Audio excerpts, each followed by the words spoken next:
Hello and welcome all to my channel soil seed and gardening. आज की video है बहुत ही खास, क्योंकि ये मुझसे बहुत सारे लोगों ने क्वेश्चन पूछा है कि मेरा जो टेरेस गार्डन है वो इतना बड़ा है, मैंने इतने सारे ग्रो बैग यूज़ करे हैं, तो मैं कैसे अपने ग्रो बैग्स भरती हूँ, क्योंकि मिट्टी का अरेंजमेंट करना बहुत मुश्किल काम है।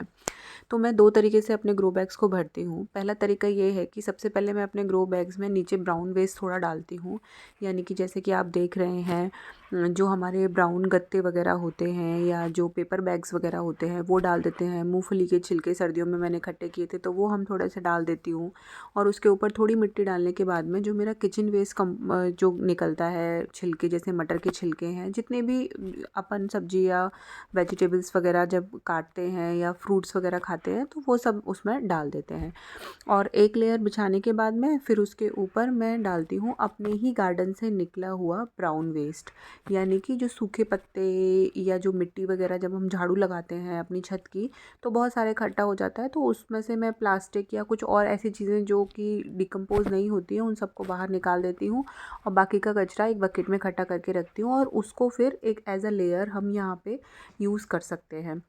अगर आपके पास पुराना कचरा जैसे इकट्ठा नहीं है ब्राउन वेस्ट, तो आप पत्ते, सूखे पत्ते भी कलेक्ट करके यहाँ पे डाल सकते हैं, या फिर कोकोपीट अगर यूज़ करते हैं तो वो डाल सकते हैं। नहीं तो गत्ते, जो गत्ते होते हैं कार्डबोर्ड जिन्हें हम बोलते हैं, वो भी निकलते हैं तो वो भी आप यहाँ पे डाल सकते हैं।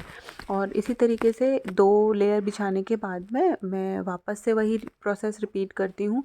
लेकिन यहाँ पे ध्यान देने वाली बात ये है कि बहुत ज़्यादा हमें ग्रो बैग को इन्हीं से नहीं भरना है। ऐसा नहीं हो कि हमने बड़ा ग्रो बैग लिया है 18 इंची का और लगभग 15-16 इंची तक हमने बस खाली यही भर दिया। मैं आधे से कम थोड़ा रखती हूँ और फिर उसके ऊपर अपनी जो फ्रेश मिट्टी जो हम बनाते हैं उसको ऊपर से डालते हैं, क्योंकि इसके पीछे रीज़न होता है। अगर आप ज़्यादा कचरे से ग्रो बैग्स को भर दोगे तो जो गैस है वो ज़्यादा प्रोड्यूस होगी, मिट्टी पौधों की जड़ों को कम मिलेगी और जिसकी वजह से प्रोडक्शन में भी कमी आएगी और जो कीड़े पकड़ लेती हैं जड़ें, तो उसमें आपको प्रॉब्लम हो सकती है।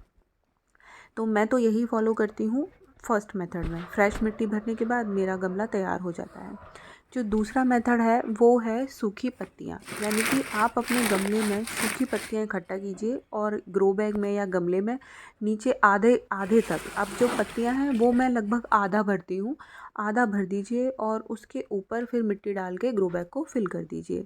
जो सूखी पत्तियाँ हैं उनका यूज़ आप एज अ मल्च भी कर सकते हैं, या फिर किचन वेस्ट कंपोस्टिंग में जब अपन करते हैं तो एज अ ब्राउन भी कर सकते हैं। तो मैं इकट्ठा करके रखती हूँ और पार्क से आप अपने नियर बाई से कहीं से भी इकट्ठा कर सकते हैं। और इस तरीके से आप अपनी मिट्टी की जो खर्चा है या मिट्टी लाने का जो झंझट होता है या अपने टेरेस पे चढ़ाने का जो प्रॉब्लम होता है उसको काफ़ी कम कर सकते हैं, यानी कि काफ़ी हद तक उसे आप मेंटेन करके रख सकते हैं। बिकॉज़ जब हम पूरा भरेंगे तो हमें लगभग दुगनी मिट्टी का यूज़ करना होगा। इसके अलावा एक और टिप है, जो आप अपनी मिट्टी बनाएं वो हल्की बनाएं, भुरभुरी बनाएं, ताकि उसको, जैसे मिट्टी में आप रेत मिला सकते हैं, रेत मिलाने से मिट्टी आपकी भारी बनेगी लेकिन भुरभुरी होगी और मिट्टी का आपको जुगाड़ कम करना होगा। उसके अलावा अगर आप कोकोपीट खरीद सकते हैं तो आप कोकोपीट भी इसमें मिला सकते हैं। नहीं तो बेस्ट ऑप्शन है राइस हक्स या हस्क, यानी कि जो चावल की जो भूसी होती है, चावल का छिलका जो जिसे हम बोलते हैं, आप वो कहीं से जुगाड़ लीजिए और फिर देखिएगा कि गार्डनिंग में कितना ही मज़ा आता है। उसको मिलाइए तो एरेशन का भी काम करता है, मिट्टी भी हल्की बनती है, मिट्टी भी कम खर्च होती है और आपके बड़े से बड़े ग्रो बैग जल्दी से भर जाते हैं। तो अगर आपको ये वीडियो पसंद आई है तो इसको like, share and subscribe share ज़रूर करें और मेरे चैनल को सब्सक्राइब करना ना भूलें। और मुझे बताएं कि और कौन से टॉपिक पे मैं आपके लिए वीडियो बना सकती हूँ। Thanks for watching. Happy gardening. Bye bye.